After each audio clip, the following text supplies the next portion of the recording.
So hello everyone, welcome to my channel Fiction Addiction. I hope you all are doing great and enjoy the addiction just like me. चलिए तो ज़्यादा बकबक ना करते हुए ब्लीडेड heart का नेक्स्ट चैप्टर स्टार्ट करते हैं।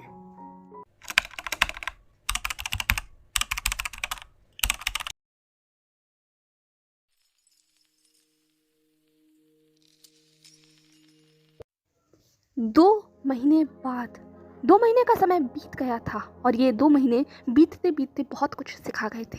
और इसमें से सबसे ज़रूरी चीज़ थी वो थी कि चेहरे पर मुस्कुराहट रखकर आंसुओं को कैसे छुपाया जाता है। हम ठीक हैं ये कहकर बार बार कैसे जताया जाता है। दोनों ही किस दुविधा से गुजर रहे हैं ये एक दूसरे को ही नहीं जताना चाहते थे। सिर्फ जिंदगी खूबसूरत है, खुशहाल है, यही अपने हरकतों से बताना चाहते थे। रोते थे अकेले में पर सामने मुस्कुराते थे। दोनों कितने डरे हुए हैं ये वो किसी को नहीं बताते थे।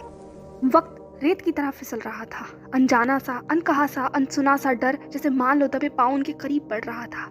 जानते थे कि हर बीतता पल एक दूसरे से दूर ले जा रहा है, पर क्या करें। वक्त है कि उन पर कोई भी रहम नहीं खा रहा है। जानते थे जब भी एक दूसरे के साथ होते थे तो खुद से ही बहुत दूर हो जाया करते थे, और जब एक दूसरे से दूर होते थे तो खुद के बहुत करीब आ जाया करते थे। दोनों के बीच में जैसे मान लो दोहरी जिंदगियों को लेकर एक मुकाबला चल रहा था, जहां दोनों के साथ रहते हुए सिर्फ चीजें खुशहाल नजर आती थी और एक दूसरे से दूर होते के साथ ही तस्वीर बिल्कुल बदल जाती थी। अपने सामने अपने ओमेगा को टूटते हुए हर रोज देखना, वो किस दर्द से गुजर रहा है, उस दर्द को हर रोज पीना, जीना और इसी में रहना, यही लानवांग जी की जिंदगी बन गई थी। वो जागता था, सोता था, महसूस करता था कि वींग कितनी ज़्यादा तकलीफ में है। हर रोज़ करवटें पलटते हुए भी उसे इतना दर्द महसूस होता है जिसे लानवांग जी अपने पूरे शरीर के अंदर एक सनसनाहट की तरह महसूस करता था। वो चाहकर भी कुछ नहीं कर पा रहा था। अपने सामने अपने प्यार को बिखरता हुआ, टूटता हुआ, सिर्फ यही सब उसे नजर आ रहा था। वहीं दूसरी तरफ वींग भी कुछ अलग नहीं था। वो भी अपने अल्फा के अकेलेपन को पहचान गया था, महसूस करता था, जीता था। जानता था वींग कि लानवांग जी उसके करीब रहते हुए भी एक ऐसे अकेलेपन के साथ जी रहा है जो कहीं ना कहीं वींग के दिल को तोड़ रहा था, पर क्या करे, वो कुछ नहीं कर सकता था। वो जानता था कि लानवांग जी के दिल में एक डर घर कर चुका है, और ये डर नहीं है, ये हकीकत है भविष्य की, जो बहुत जल्द उन लोगों के सामने आने वाली है। इसीलिए वींग भी सिर्फ शांत रहकर सब कुछ होते हुए देख रहा था। जैसे जैसे वक्त गुजर गया था वींग को एहसास हो गया था कि अब चीज़ें और ज़्यादा बद से बदतर होने वाली हैं। इन 6 महीनों के प्रेगनेंसी टाइम में वींग ने महसूस कर लिया था कि वह बहुत ज़्यादा लंबे समय तक चाहकर भी लानवांग जी के साथ नहीं रह पाएगा, क्योंकि अब वींग 6 मंथ प्रेग्नेंट था और उसकी 6 मंथ की प्रेगनेंसी ने उसे लगभग सब कुछ छीन लिया था। उसका शरीर बहुत ज़्यादा वीक हो चुका था, उसकी बेली बहुत बढ़ गई थी, वेट बहुत दिन पर दिन कम होता चला जा रहा था, पर बेली थी वो बढ़ती चली जा रही थी। अब भागना दौड़ना तो बहुत दूर की बात है, वींग के लिए ज़रूरत की चीज़ें करना भी लगभग नामुमकिन सा हो गया था। बिना किसी की मदद के वो चल फिर भी नहीं पाता था। लानवांग जी हमेशा उसके साथ रहकर उसकी हर कमी को, हर खुशी को पूरा करने की कोशिश करता था, पर जानता था वींग ये सब कुछ काफ़ी नहीं है, ये काफ़ी नहीं है और ना ही काफ़ी होगा।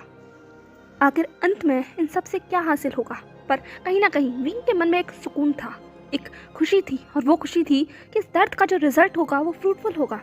वींग जाते जाते इस दुनिया में अपनी एक अंश को लानवांग जी के लिए छोड़ जाएगा, एक ऐसा अंश जो हमेशा वांग जी के साथ रहेगा, उसकी सेवा करेगा, उसकी केयर करेगा। जो वींग नहीं कर पाया उसे वो लव देगा। उनका बेबी जब इस दुनिया में आएगा तो शायद वांग जी का जख्म कुछ हद तक भर जाए जो वींग के जाने से होगा। कम से कम वींग अपने पीछे एक ऐसा गिफ्ट तो छोड़ जाएगा वांग जी के लिए जो हमेशा उसको वींग की याद दिलाता रहेगा। बस वींग के मन में यही एक खुशी थी, इसीलिए वो सारे दर्द को हंसते हुए भी पी रहा था, जी रहा था अपने बच्चे के लिए, अपने आने वाले उस स्नोबॉल के लिए जो बहुत जल्द उनकी ज़िंदगी में शामिल होने वाला है। पर अफसोस वो ही अपने बेबी और अपने लव के साथ नहीं रह पाएगा।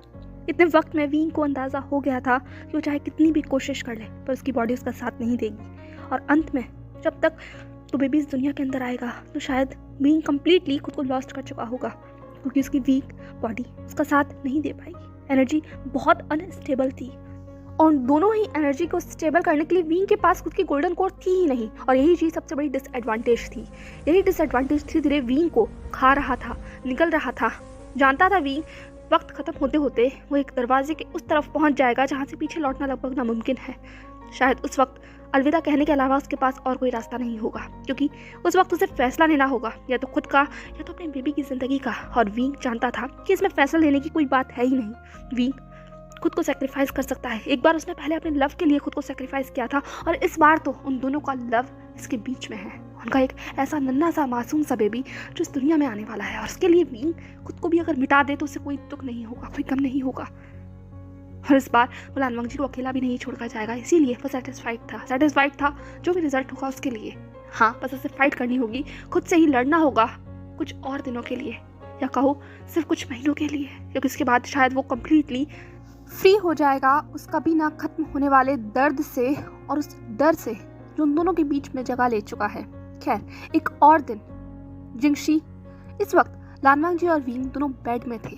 विंग ने सिक्योरली लानवांग जी को होल्ड कर रखा था और उसका एक हाथ उसकी बेली पर था प्रोटेक्टिवली। वहीं दूसरी तरफ लानवांग जी ने भी विंग को बहुत ही अच्छे से होल्ड कर रखा था। दोनों गहरी नींद में थे, यूं कहो विंग नींद में था और वांग जी तो सिर्फ अपनी आंखों को बंद कर विंग को अपने पास महसूस करने की कोशिश कर रहा था। वहीं विंग जैसे जैसे अपनी नींद में और गहराई को महसूस कर रहा था, एक अनजाना सा डर उसे खा रहा था। वो एक सपने के बीचों बीच पहुंच चुका था जहां वो सिर्फ अकेला था। एक खूबसूरत सी तस्वीर एकाएक उसकी आंखों के सामने हर बीतते सेकंड के साथ बदल रही थी। वो मुस्कुराता हुआ चेहरा, वो मुस्कुराता हुआ दृश्य एकाएक जैसे उसकी आंखों के सामने से गायब हो गया हो और विंग ने देखा एक बार खुद को अकेले उस बैटलफील्ड के अंदर जिसने उससे सब कुछ छीन लिया था। वहाँ वो लड़ रहा था, चिल्ला रहा था, चीख रहा था, अपनी शीजी के पास पहुंचना चाहता था, पर क्या वो नहीं पहुंच पा रहा था। विंग दर्द में अपने सपने के अंदर ही कराहने लग गया था, चिल्लाने लग गया था, हिलने लग गया था और उसकी इस हलचल ने लानवांग जी की नींद को भी तोड़ दिया था। वांग जी ने तुरंत अपनी आंखों को खोला तो देखा विंग किस तरीके से पूरी तरीके से पसीने से भीगा हुआ है, बड़बड़ा रहा है, चिल्ला रहा है, खुद को छटपटाकर उठाने की कोशिश कर रहा है, पर सब कुछ बेकार था। वांग जी तुरंत घबरा गया। उसने विंग के चेहरे को अपने हथेलियों में लेते हुए कहा, विंग उठो। पर वांग जी की आवाज़ का विंग पर कोई असर नहीं हो रहा था। विंग हर बीतते सेकंड के साथ अपने उस सपने में और ज़्यादा गहराता चला जा रहा था। विंग ने देखा किस तरीके से यानली उसकी तरफ भागते हुए आ रही है। विंग ने भी अपने उस फ्लूट को नीचे किया और वो भी भागने लगा, चिल्ला रहा था, पर उस शोर में उसकी आवाज़ बाहर सुनाई नहीं दे पा रही थी। वो लगातार यही कह रहा था कि शीजिए यहाँ मत आइए शीजिए, यहाँ बात करता है, आप यहाँ क्यों आ रही हैं, प्लीज़ रुक जाइए शीजिए, जंग शीजिए को रोको। पर कोई भी उसकी आवाज़ नहीं सुन रहा था। वो क्या करे, वो घबरा रहा था, भाग रहा था, दौड़ रहा था, पर रास्ता और फासला बहुत था। विंग चाह कर भी यानी तक पहुंच नहीं पाया और जब तक पहुंचा तब तक पहले से बहुत देर हो चुकी थी।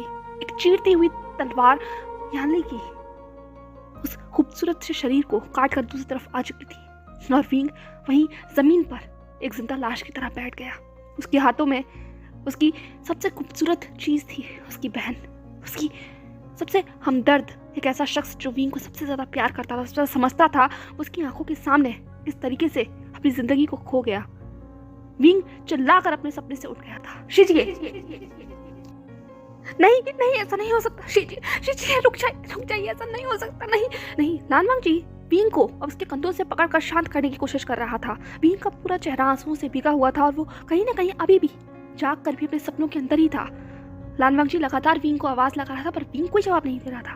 विंग ने कहा, लानसान देखो ना शीजी, वो लानसान सुनो ना, देखो शीजी जवाब नहीं दे रही है, देखो वो रही। लानवांग जी ने कहा, विंग वहाँ कुछ नहीं है, मेरी तरफ देखो, जान लीजिए यहाँ नहीं है। विंग ने कहा, तुम क्या बकवास कर रहे हो, वो यही थी, देखो मेरे हाथ कहाँ गई, शीजी कहाँ है। लानवांग जी ने कहा, तुम एक सपना देख रहे थे। विंग ने कहा, क्या। लानवांग जी ने कहा, हाँ विंग, तुम सिर्फ एक सपना देख रहे थे, जान लीजिए हमारे बीच में नहीं है, तुम जानते हो ना। ये एकाएक जैसे विंग को रियलिटी हिट हुई, वो सच में सपने में था। उसकी शीजिए तो उसे बहुत पहले ही छोड़कर जा चुकी है। उसने वांग जी के सीने में अपने आप को छिपा लिया, वो रोने लगा। उसने कहा, लानसान, मैंने शीजिए को देखा, मैंने एक बार फिर वही सब कुछ देखा, मैं क्या करूं, मुझे शीजी के पास जाना है, मुझे उनके पास जाना है, लानसान, मुझे प्लीज उनके पास ले चलो ना। लानवांग जी ने कहा, विंग शांत हो जाओ, तुम वीक हो, तुमसे रो नहीं सकते, हमारी बेबी को प्रॉब्लम होगी, विंग शांत हो जाओ, प्लीज शांत हो जाओ। पिछले एक हफ्ते से विंग कुछ इसी तरीके से अपने सपनों से डील कर रहा था। वो हर रात हर रोज ऐसे ही सपनों में खो जाता था और जब जागता था तो इतना ही बेचैन होता था। वांग जी को समझ नहीं आ रहा था कि एकाएक विंग इतने ज्यादा सपनों को क्यों देख रहा है, और वो भी ऐसे सपने जो भयानक हैं, जो उनकी पुरानी यादों को कुरेदते हैं, एक ऐसे जख्म को ताज़ा करते हैं जिसे वो दोनों ही भूलना चाहते हैं, पर इस चीज़ का कोई जोड़ या तोड़ नजर नहीं आ रहा था। वांगजी सिर्फ विंग को शांत करने के अलावा और कुछ कर नहीं सकता था। उसने सोच लिया था कि वो इस बारे में बाउजू सरीन से जरूर बात करेगा, पर विंग को अकेले छोड़कर बाउजू सरीन के पास जाना भी आसान नहीं था। फिलहाल उसने बटरफ्लाई मैसेज बाउजू सरीन के पास भेजा हुआ था, पर अभी कोई जवाब नहीं आया था। बहुत देर तक विंग ऐसे ही वांगजी के सीने से लगकर रोता रहा, और जब शांत हुआ तो वो सो चुका था। वांगजी विंग को ऐसे ही देखता रहा। वो उसके बालों को सहलाता रहा, उसे अपने और करीब रखकर अपनी बॉडी की हीट उसे देता रहा। अब जाकर विंग सो चुका था। वक्त गुजर गया। 4 घंटे बाद विंग की आंखें धीरे धीरे खुल गई थी। वो अभी भी वांगजी की बाहों में ही था। विंग ने अपनी आंखों को खोलते हुए लानवांगजी को अपने करीब देखा तो उसके चेहरे पर अचानक से ही एक मुस्कुराहट आ गई। उसने कहा, लानजान। लानवांगजी ने विंग की तरफ देखते हुए कहा, तुम जाग गए? विंग ने कहा, लानवांगजी ने कहा, अब कैसा महसूस कर रहे हो? विंग ने अपनी उस खूबसूरत सी मुस्कुराहट को देते हुए कहा, अब मैं अच्छा महसूस कर रहा हूँ। विंग ने लगभग नर्वसली लानवांगजी की आंखों में देखते हुए कहा, लानजान, क्या कल रात को भी?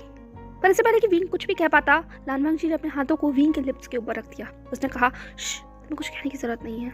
विंग ने कहा, मुझे बताओ ना, क्या कल रात को भी वैसा ही सब कुछ हुआ था? विंग परेशान था।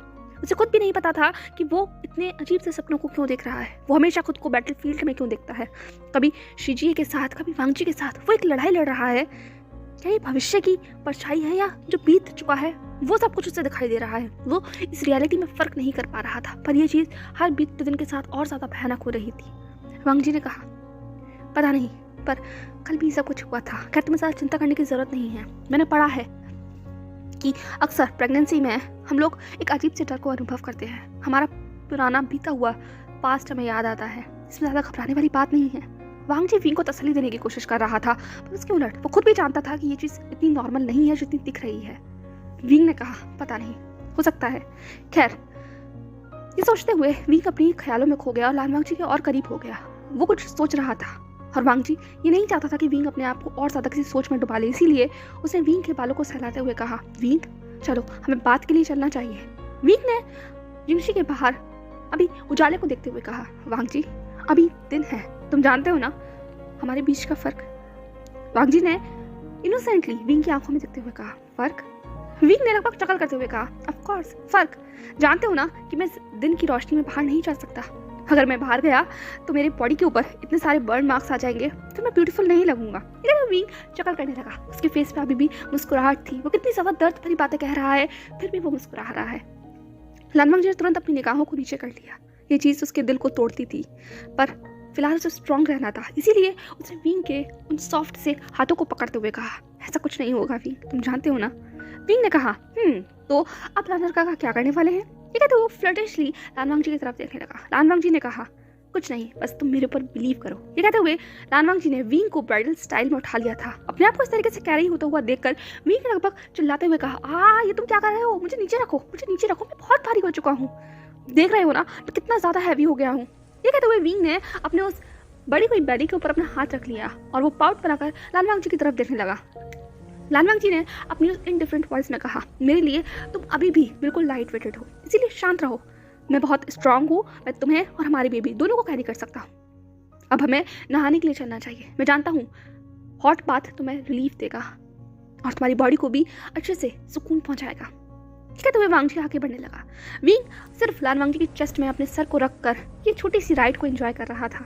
वो लानवांगजी के साथ जब भी इस तरीके से होता था उसे एक अजीब सा सुकून मिलता था और वो सुकून के लिए कुछ भी करने के लिए तैयार था। इसीलिए उसने अपनी आंखों को बंद कर लिया और लानवांगजी जो करना चाहता है उसे करने के लिए फ्री कर दिया। वैसे भी वो जानता था ये अल्फा बहुत ज़्यादा स्टबर्न है, चाहे विंग कुछ भी कह ले।